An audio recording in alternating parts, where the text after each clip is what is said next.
It is your good friend Rafa Esparza, your friendly neighborhood BJJ podcaster. We have a great show for you today. We're going to get to our guests in just a second, but before we do, a quick reminder. COVID sucks. Corona sucks. I get it. Everybody hates it. I want to go back to training. It sucks to not be training. However, what we're doing is a nice push, pretty simple. We want you guys to support your small businesses, your gyms, your friends. So the easiest way to do that, every day, take out one of these. Write 3 names, persons, places, things, small businesses preferred, that you can go ahead and support. If it means you got money to go ahead and buy a DVD or a private for somebody or yourself, do that. If you don't have those financial means, go ahead and write down the names of 3 people that you're going to share their social media of, something they're plugging, something they're putting out. If it's your gym, even better. Do that, continue to pay it forward, and at the very least, if you're just that much of a shitbag and you got nothing to contribute to society, just check in on your teammates, send them a hello.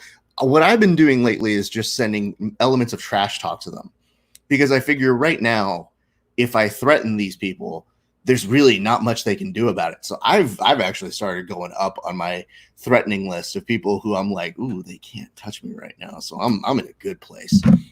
That's our nice suggestion. Let's get to our guest. Our guest today, you may recognize him from The Ultimate Fighter. You may recognize him from even doing a stand-up, which is something that I'm interested to talk about because I know that he's done work with our good friend Adam Hunter. He is currently looking to get a match over on our good friends over at Submission Underground, and I don't understand why he wouldn't be a good candidate for that. But we're going to talk about that and much, much more here today. Please welcome to the show our good friend, Tom Gallicchio. Tom, how you doing, sir? Hey, thank you for having me, Raph. I'm doing great. So I suppose we should start by telling how I kind of know you. Like, I touch paths with a number of people in the sport, and you're out here in SoCal competing a whole bunch, and there's one story, I think, that became kind of funny to us. And I don't know if you remember competing at Fuji of 2019 out here in January of last year. Okay. So I had some buddies competing, and you choose to go what we call 80cc style, which is no rash guard. Yep. Okay. Now, I'm not rash guard, though. You know, I'm so hairy. It's even I take the shirt off, it's a rash guard. But the reason why it's so funny is it's like you're a fighter, and that's just kind of something you're used to. In jiu-jitsu, not everybody does that. So you had an opponent where it was towards the end of the day, and everybody's kind of on the downswing of going home, who was not going shirtless, who was not going without his rash guard. And it's the first time I've ever seen a crowd bully an opponent. And they yelled at this guy, and he was like, I don't want to. And then he does it. And the worst part is you still beat him. So not only did he do it and cave into the pressure, but that poor guy ended up not winning. Do you remember that? Oh, absolutely. See, you know, it's kind of an old school thing. Back in the day, it was only like Grappler's Quest, the Naga. I'm originally from Jersey, so those were the big ones that came around. And you faced good competition in them back then. But I mean, they're still good now. You could always face good people in them. But back then, they were that was the cream of the crop. So everybody just went shirtless. And even today, last time I did a Naga, I think me and Yoshida Barrett were the only ones shirtless. So it's the old school guys. It always makes me laugh because, you know, there are some guys who do it and they talk about, like, one of our friends, Craig Jones, we give him shit because we're like, we know you do it just because you want to get out of shit. That's fine. But it helps. It does make slipperiness. And there are some guys who I train with who are fighters who I say, hey, listen, you kind of have to, because you have to get ready and used to the idea that your normal friction that you have to lock up certain chokes and certain finishes, it's just not going to be there, especially with the gloves and that. So you have to get used to it. Absolutely. Same with like I said. But like I said, this is the first time I've ever seen an opponent be bullied into doing it. Do you remember that guy getting bullied into doing it? Did you think he was going to do it? He had to. The whole crowd, his coaches were like, come on. And the worst part is like, I recognize you, so I know that, but I also didn't know this guy. So I would, like, my friends and I were getting ready to go eat and celebrate their wins. And I was taking some photos, and I happened to see this, and I was like, no, I want to see how this plays out. This crowd, as a comic, I know when a crowd is bullying you to do something you don't want to do. And now I just feel for this guy. It's like he has 40 hecklers coming out of his way, and he has to give in to the crowd. I think we did best 2 out of 3 too. So he just lost to one before that he got bullied. Hey, you know what though? I appreciate tournaments like that are fun. And you know what? That's not the only tournament I see you at, man. I see you at High Rollers. I see you at a number of different places, which I always have an appreciation for because it shows that you're still mixing it up. You want to get out there. You have an active competitor mindset that you don't care where or when. You just need to keep fresh, you know? I feel like I'm chasing a dragon since I'm not really fighting anymore, and I need that I need something to obsess over. So I was like, all right, I guess I'm just gonna have to obsess over grappling. So I'm just showing up at every tournament possible: combat, jiu-jitsu, high roller, gi, no gi, it doesn't matter. Hey, you know what though? That advantages having myself a frustrating time. Absolutely. Hey man, speaking of frustrating time, you had a good match though at Submission, or not Submission Underground. You had a good match over at Combat. I saw you there as well. You and Hubin had a very, very good match. Our good friend on that. And dude, I mean, talk about being able to go into Lion's Den, because you ended up, I think you and him went to overtime, if I remember correctly, right? And going overtime with one of the EBI gang or the Eddie Bravo gang, you usually go in like, dude, this is their whole bag. You know what I mean? And you ended up, I believe, getting the submission off that one, correct? Yes. I actually have the second most rear naked chokes in MMA. So I think so. I think maybe somebody passed me by now, but so you start me on the back. I'm going to take full advantage. When did you discover that? Because even if you're not like, statistics change all the time, but even if you're not currently the second most, the fact that at one time you were the second most, how did you discover that? Did somebody tell you? Did one of these stats nerds comes up to you and be like, hey, bud, by the way? Well, it's like chasing Drew Fickett, because Drew Fickett's got an insane amount of them. And I haven't seen anybody with more, but you know, times have changed now. I'm sure there's guys who have taken my silver medal. Hey, that's a perfectly okay thing. One thing I did want to ask you about as well, I'm booking Adam Hunter on another one of the shows that I do. And, you know, when I do my research, I look down, I see that you've hosted some comedy nights with him, and you've obviously done a very, very funny sketch or two with Adam as well. How did you even get involved doing that? Was it Adam? Did he encourage you, or was that something you kind of always wanted to try out? Oh, I'm a huge stand-up comedy nerd. Like, I've been loving it for years. I watched it when I was little, Comedy Central. I watched all the specials, all the comic remixes. That was what I would do the night before a wrestling tournament. So, you know, you got to cut weight. So I would watch the comedy and fall asleep. So I just always, that's my favorite thing to do, go to shows. So I really, so I enjoy doing it. But when I do it, I don't set my hopes so high. I just kind of do it because I enjoy it. So I don't like to make jokes about fighting or pandering or do a Q&A. I just write material because I enjoy it. And then I go out and I perform it. I took a little bit of a hiatus though, but now since this COVID, I hopped on a bunch of virtual shows and worked all my new material out. I'm like, all right, when this is over, I'm going to make sure I go to the Comedy Store and do an open mic night, get on as much as I can. I've been actually telling one of my friends just told me, he's like, hey, man, you've inspired me to do stand-up comedy. And I was like, cool. And he's like, yeah, once this is over, I'm going to start. And I was like, start now. It's like, if they've got these virtual mic shows, it's one of the quickest ways to get in reps. And people don't realize like doing this is performing, doing anything is performing. And it's very helpful to get those things out because you want your act to become second nature by the time you're on a stage. You don't want to be like, well, let's how's you guys doing? This is, man, what a crowd. Woo. COVID, right? Like, this just doesn't work. Yeah, exactly.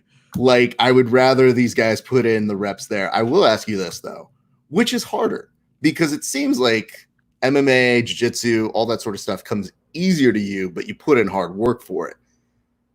Is doing the stand-up and the comedy harder to you, or do you find that just as naturally like, oh, yeah, no, I can do that? This is comedy is a little bit easier, but it's also a little more forgiving.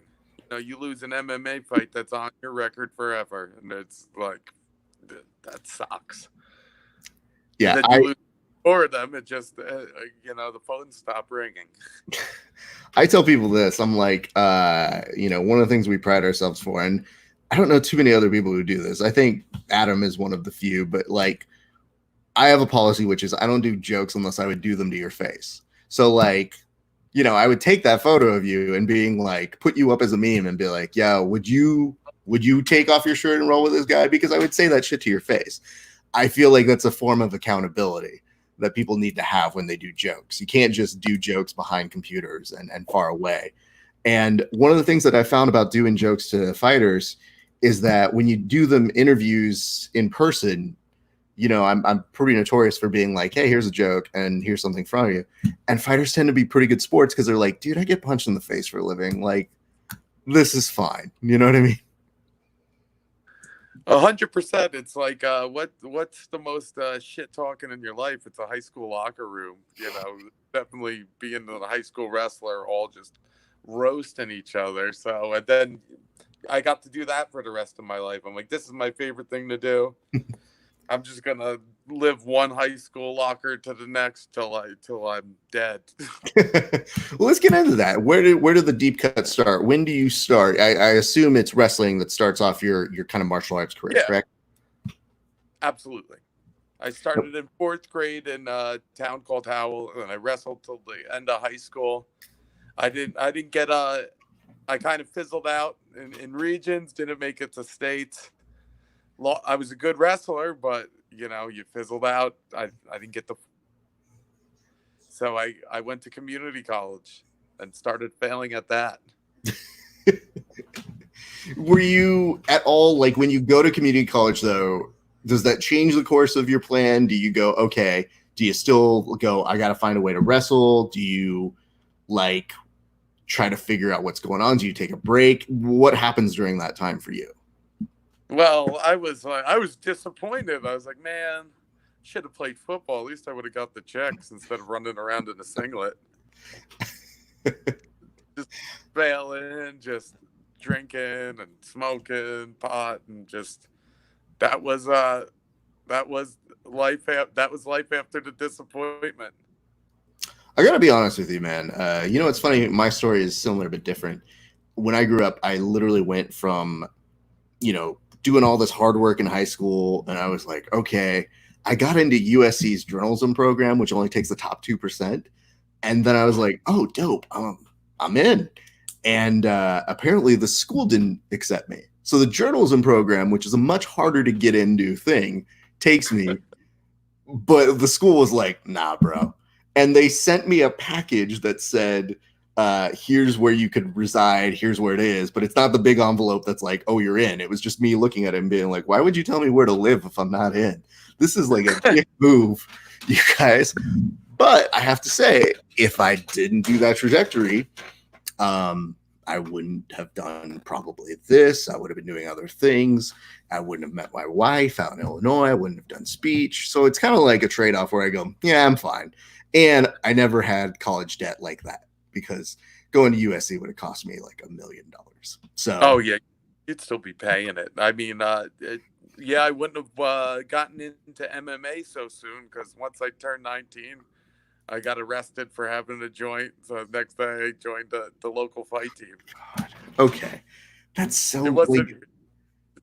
These poor kids. It wasn't even a full one. Yeah, I was about to say, these kids don't understand the different time and era. Like, like it's so different. Like, that's what I'm saying. Is like, if you were like, man, I got arrested, I was like, what'd you get, man? What'd you go in for? I had a joint, dude. Like, what? Back then, if you had a joint, they would stick a gun in your mouth. Oh my God. Well, okay, so then that happens. How do you find your way back? How do you find your way into MMA and all those things? Well, I was like, all right, well, I'm really going nowhere. Happy 19th birthday. Celebrating handcuffed to a bench for having a roach in my pocket I didn't know about. So it's like, all right, I'm gonna just. I've always wanted to fight. I've always wanted to fight since I little. I enjoy fighting. There's a team called Rhino Fight Team. I heard about it.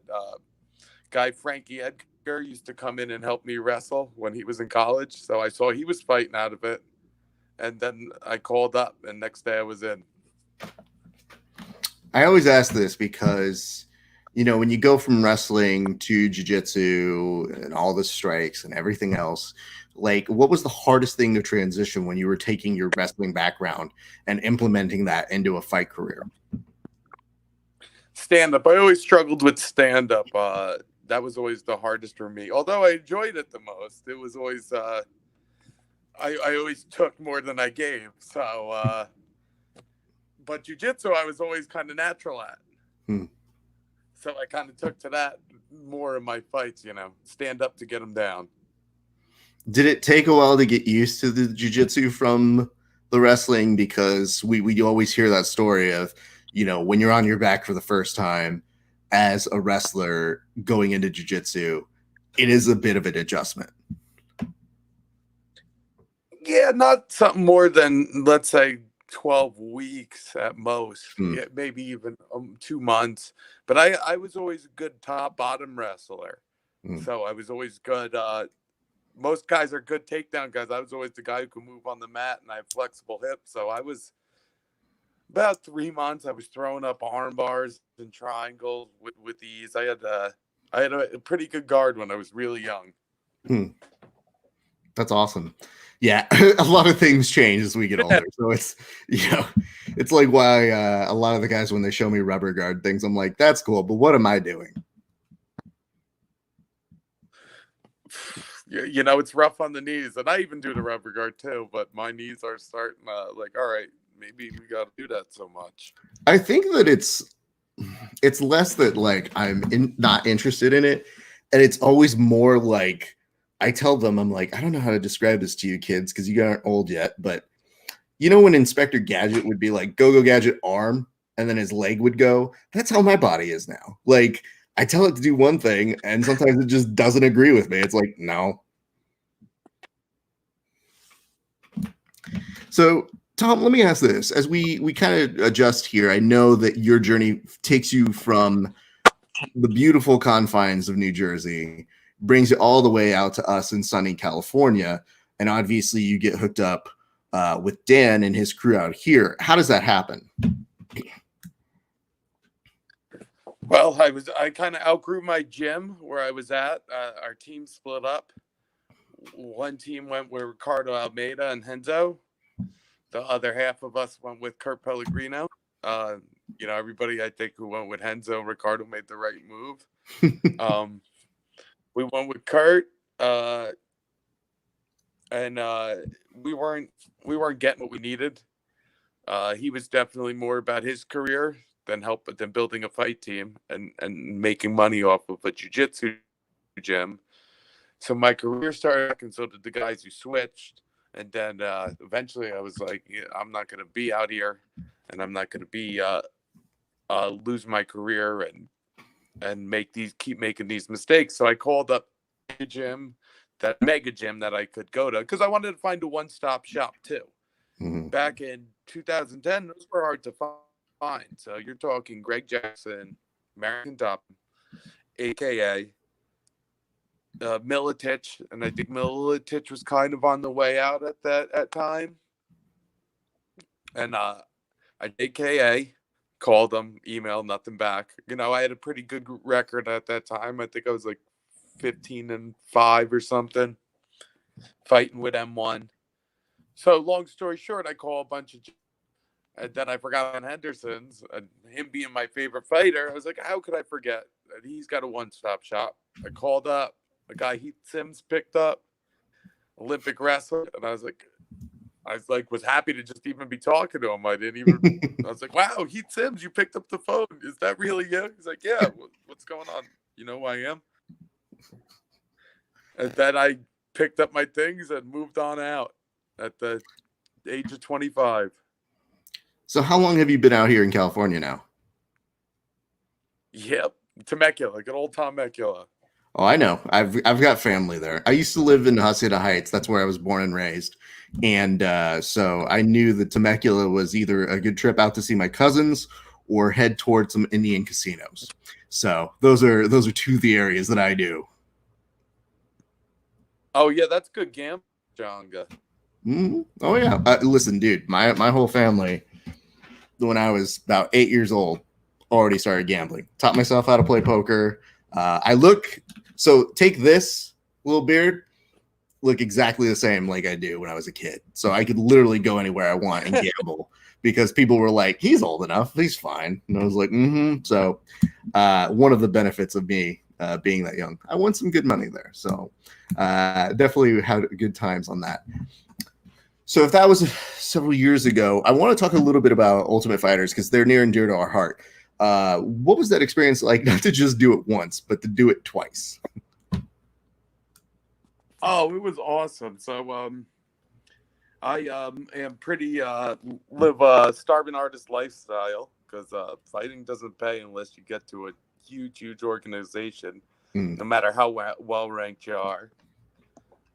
So I was just happy to be in a house with air conditioning. Got a little stressful at times, but I looked at it as summer camp. You know, they took your phone, you didn't get to watch TV, but you had first season. They didn't, but we played an insane amount of Texas Hold'em, and would just gamble all our gear to each other throughout. Yeah, we would gamble our and talk shit. So did you win gear?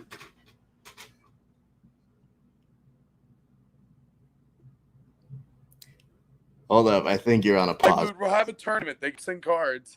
Mm-hmm. Right. Is it a tournament? Is it a big tournament? We playing bullshit. We playing for a UFC hoodie. So everybody would go get a gear. Like, all right, I'm throwing the UFC hoodie up. Got to match it. Something as good.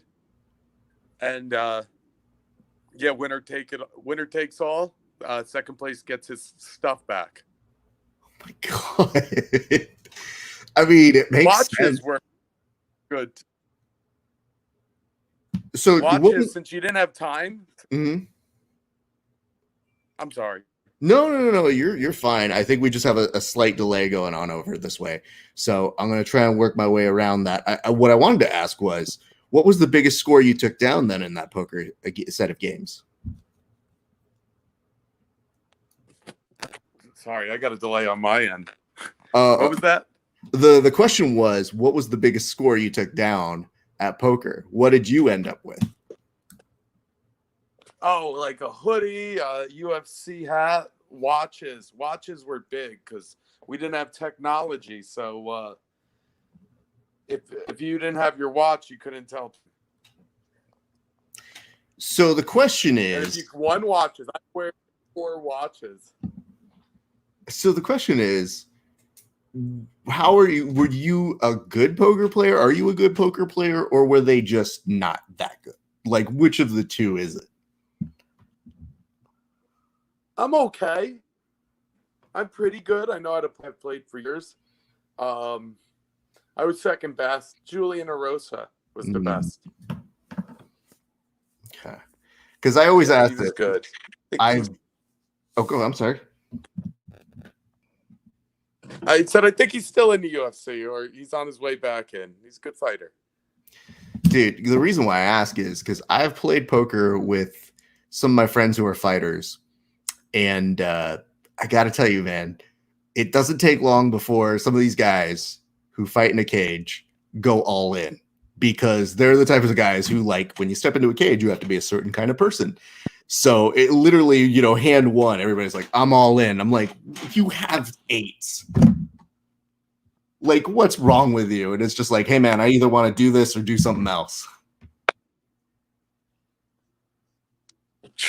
I don't get it. You got to learn how to play. good. They just don't know how to play, but like gambling. Then No, they they are blackjack table. heavy gamblers. That's why it always, I always have to look over at them and be like, oh God, this is going to be an interesting game. What do you say is one of your favorite moments from that experience? Because we used to bring on folks for the Ultimate Fighter and interview them. We had a good time doing that sort of stuff when we first started Verbal Tap. And they were great sports. They were always cool with us. They always liked us. Everybody had a different favorite moment, though, from their experience. What would you say is one of your favorite moments from the experience? Oh man, we had so many good times. It was first season was a lot of cards, and they don't allow cards because of that, because they said it's gonna make a bad poker show. Just talking shit to both seasons. We were all just talking shit to each other. Second season, we were really into chess, and I ended up taking down the house chess tournament. No shit. Okay. We had a timer and everything. So I took it down. Like, it was like such an event in the finals. And then there was this producer in back, and he would always come out once in a while and play us in a game of chess and always beat anybody. And then I almost had him at the end, but he ended up stalemating me. That's pretty funny. I took down the turn. So, Tom, let me ask this, dude. That's pretty dope. I didn't know you were a heavy chess player, but it makes sense. You got to plan your moves like you do in jiu-jitsu. What was one of the best moments that wasn't on camera? Because if the chess moment doesn't happen off camera, people don't know that. I would have never known that watching the shows, and I watch the shows. Oh, we went to this zombie apocalypse scenario thing. This was awesome. This is the second time I was on. The same with the chess, and they didn't show it. It was a simulation of a zombie apocalypse. So they had like actors as zombies, and you got airsoft, and they had padding, and it would just be you run through this. It was like a skirmish. You run through and take out the zombies. I remember the zombies ended up getting me. They kept sending me on missions where I would fail. They'd be like, "All right, Tom, go in that camper alone without anybody." Actually, let me pick one person. I picked Jesse, and when we were in the camper and the zombies attacked him, I shot him with the airsoft. Oh my God, that's amazing. Yeah, because when you say that they have these actors who are in padding, you do that to fighters. These poor actors, I don't even know if they know what they're getting into. Oh, Jesse was more fun to shoot because he didn't have the padding. Yeah, Jesse's a great time, man. He's also another one of these guys that's always competing on like these EVI cards. He's at Ultimate Mat Warriors. Anytime I see him, I'm like, dude, he's gonna be a brick to submit for somebody. You know what I mean? Like, that dude he's willing to go. And some of these guys who are very technical have like really tough times being like, how do I choke this man? Like, he's a lot of man to deal with. He's a big dumb chest muscle that knows how to grapple and wrestle, and he's probably the strongest guy you're gonna see in your weight class. Absolutely. And I wanted to bring this up too, because tomorrow, Smile and Sam Alvey, dude who you're training with, friend of our show, he's competing. What does that process look like during this? Because obviously training gets a little adjusted. I know that Sam has been somebody who's wanted to get on one of these fight cards, and that, like, what are you looking forward to for that fight tomorrow? And I guess tell us a little bit about what you guys have seen in his opponent. Okay, I forget the guy's name who he's fighting. Oh, Ryan Spann. Mm-hmm. Yes, he had so many opponents that, like, because he was originally supposed to fight Khalil Roundtree 5-6 months ago, and then that got moved. Then he got switched to Spann, and I think that got moved twice. And so then the COVID happened, and it got moved. Training has been, pro practice has still been on. We've still been in session. And then at night, he would hit mitts, and then I would get a group of strong grapplers together, give them rounds. That's awesome, man. Are you excited? Because one of the hard parts about this is you can't go support them. So you're just kind of like, good luck. Bye. Yeah.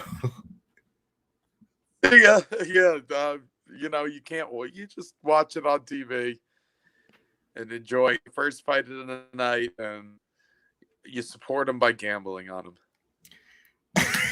Is that what you do? You have money on him right now? Not yet, but I hear the line is shifting.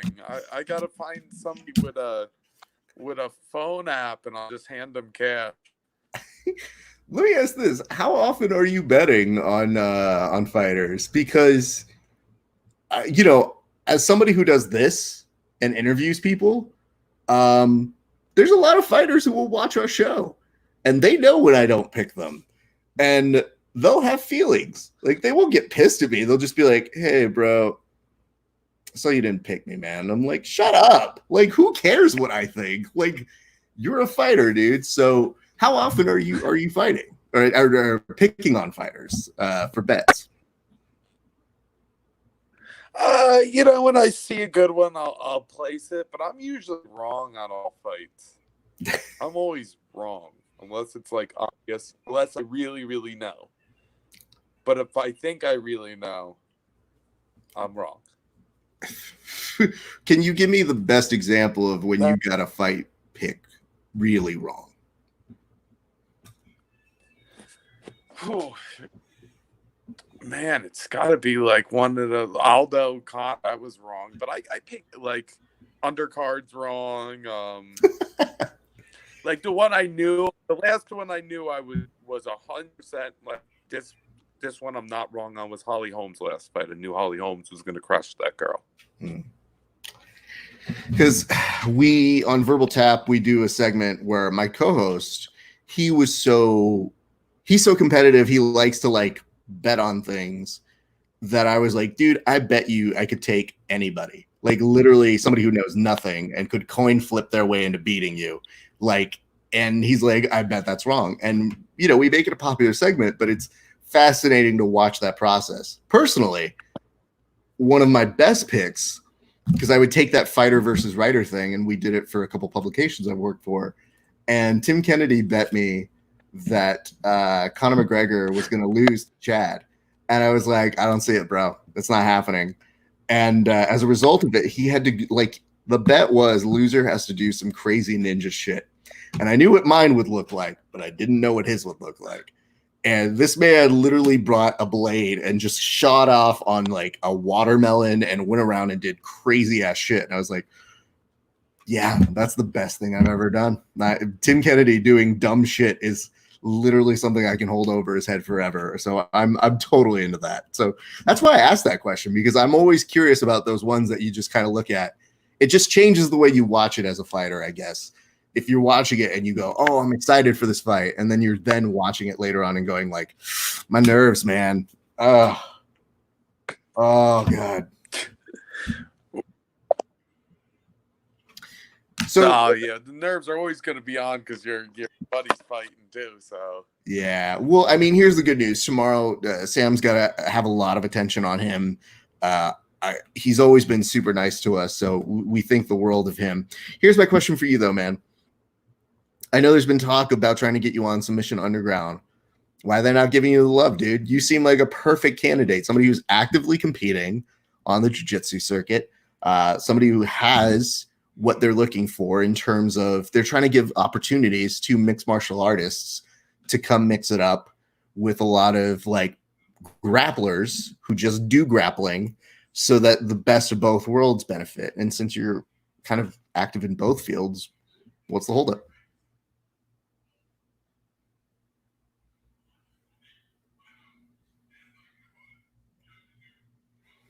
Think we got a little bit of a holdup on Tom's line, so we're gonna wait to see him. Tom's coming through on the other side. Devices, he's getting real right connected. Just a second, gonna take him off here. All right, Tom, you back? all Back. Sorry about that. Not a problem, dude. My question was, why is Submission Underground not giving you the love? You seem like an ideal candidate. Oh man, I don't know. And Chael really likes me too. Every time I see him, he'll stop me and chat with me and tell me how much he enjoys watching me compete. And I don't know what it is. We sent our info in to Heather.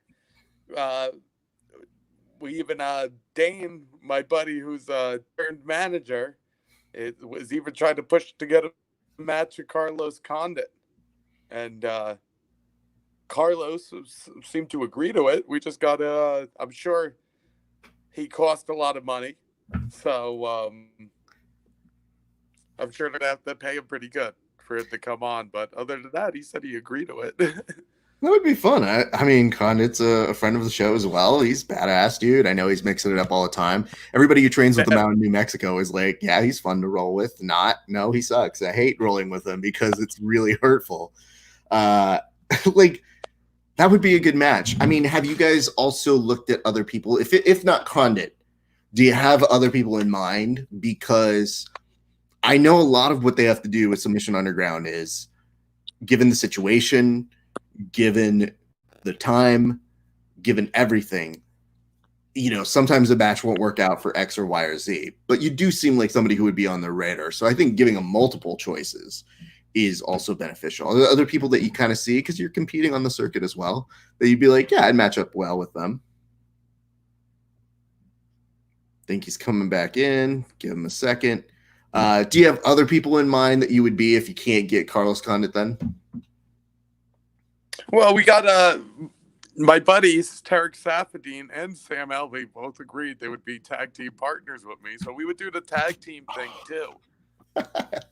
Do you have good strategy for that? Because there's a lot of things. Growing up as a professional wrestling fan my entire life, I get really pissed when the guys don't do good, proper tag team mechanics of keeping your opponent closer to your side. We're working the kinks out. We did it a few pro practices at the end.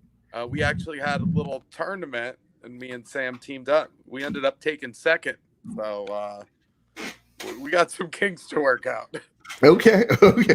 I just feel like one of the things that pisses me off when I see the Submission Underground tag team wrestling, or jiu-jitsu, if you would, is that I was like, how are they not doing a better job of keeping them to their side, though? Like, it's just a good strategy. So, and I think the hard part is, I'm glad that you guys are putting in those rounds and those reps. It shows that you guys could be there. But is there somebody that you see, like you and Sam? It's an interesting combination. Who do you think? I have no idea. I think it would have to. I would definitely. It would have to be two MMA guys. Mm-hmm. That would be the best. Because the MMA grapplers have MMA grappling. It's different than sport jiu-jitsu. So it probably would be the most fun against two other accomplished MMA guys. Well, I mean, do we need to send out some formal notices to like the guys at Alpha Male? Do we need to get these guys, maybe 3 of them can combine together into Voltron against you guys? Like, what do we need to do to make that happen? Because I would like to see you. You seem like you got a good personality to sell that too, man. I think we need to get a hold of Chael. You know him? No, Heather? I know Heather. Heather's usually got her eye on what we're doing. Chael, I don't know where we fall on his radar, honestly. We know a great many of people, but I think the only thing that we'd run into with Chael is Chael likes to talk trash and be the assertive like voice on it, and we talk trash. So I don't know that mixes, but we're obviously appreciative of what he does for the sport.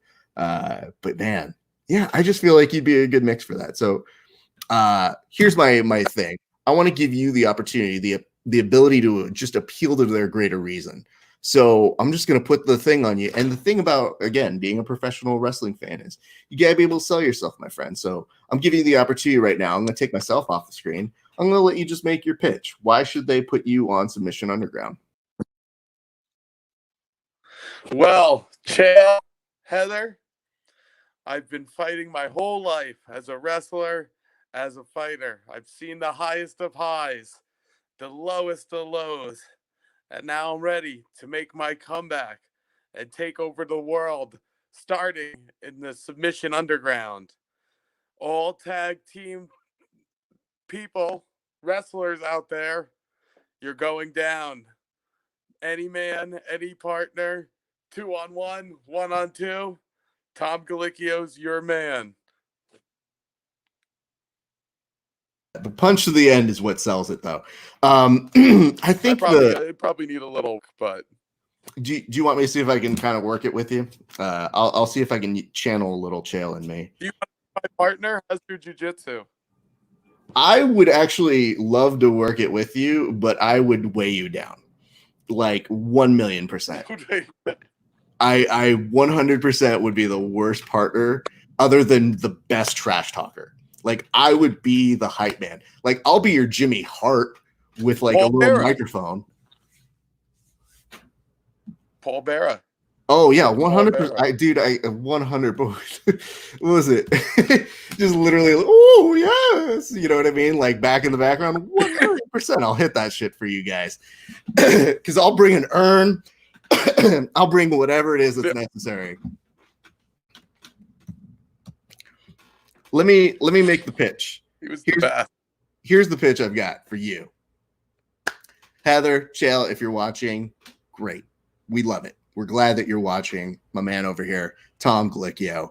The dude has fought twice over in the UFC Fighter House. He has stolen hoodies from people. He has taken more than just their watches. He's taken their souls. If you want somebody who's going to take their soul and not only make them feel bad about even stepping in the same cage with them, you want Tom Gallicchio. He's the type of guy who could actually make somebody feel so self-conscious that they take off their rash guard when they didn't want to.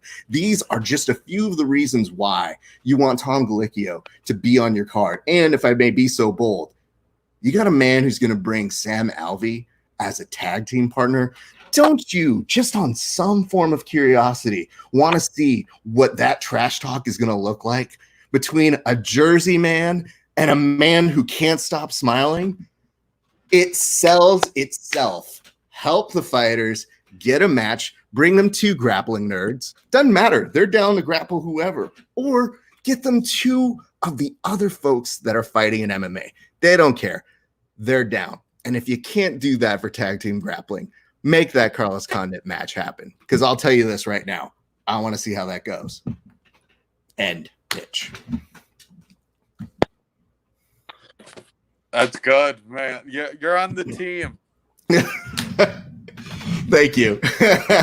I was very concerned. I wasn't sure I was going to make the cut, but I know for sure I could add the gusto for you guys. I just feel like, man, you got a good spirit, you got a good soul, and what convinces me more than other people, I think, would be if I see you on my circuit, getting out there, mixing up with people. You're one of the first people I think should be in that. I think active competitors are the guys who are always hungry, and the guys who are always hungry make me go, yeah, how do we get them on cards? So before we're even doing this interview, and Dane hit me up, he's like, yeah, we'd love to get you to interview, Tom. And I was like, I know Tom. I just don't know him. I've seen him. I've been at the same place. I've covered events that he's done. I've taken photos of the guy. We put him up as a meme. Like, yeah, we know who he is, but I've just never had the opportunity to organically meet him. And he's like, dude, we'd love it. So I'm glad we were able to make this happen today, dude. And I'm so glad we're able to do continual things that are positive outside of COVID that keep people, obviously you guys are training, but I know it's going to be one of those things where because everybody's training has been impacted, it's cool to hear you talk a little bit about those kind of events that get everybody excited,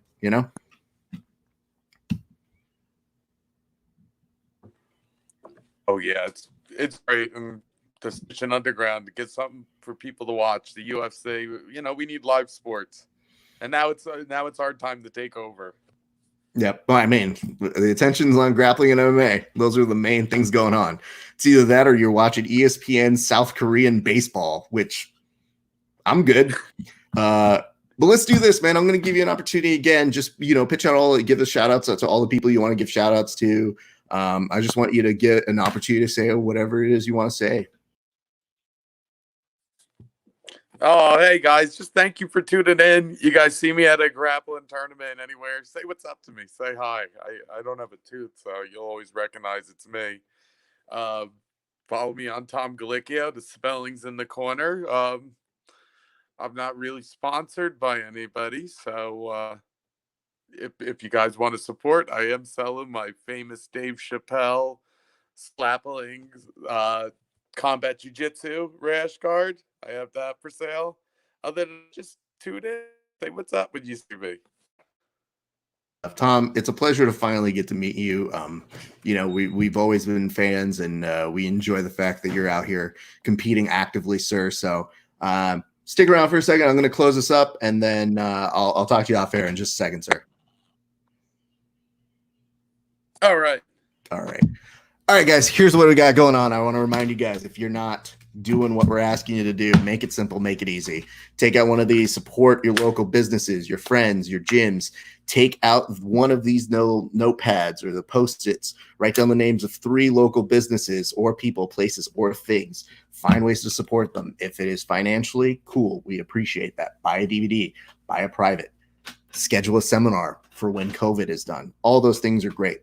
If you can't do that sort of shit, support them by supporting their social media, asking if you can volunteer for your gym to help keep people organized. All of those things are major ways to help. In the meantime, I want to say thank you guys for tuning in. We're going to continue our look at all things grappling and MMA and keep you guys on our series called #Safe Jiu-Jitsu Gyms. We want to make sure that people are staying safe, but at the same time that we are also looking out for our gyms because we want places to train once this is all done. So if you guys have a gym that would like to be featured on there, please reach out to me. I'd love to be able to go ahead and feature them, give them an opportunity to say what they are severely in need of because we want to make sure we're doing our part. That's it. That's what I got for you guys today. We will see you tomorrow. There's going to be a submission. No, it's the UFC 249. We're doing a let's watch. The guys over here are getting drunk. We're going to cheers those who get finishes in their rounds, and then we might roast the other guys. Who knows? We'll see what the fights are like. But yes, come back here. We'll be here at prelims, and that's it. That's what I got for you guys. My name's Rafa Esparza. You've been watching the Grappling Hour, and we'll see you back on the mats eventually.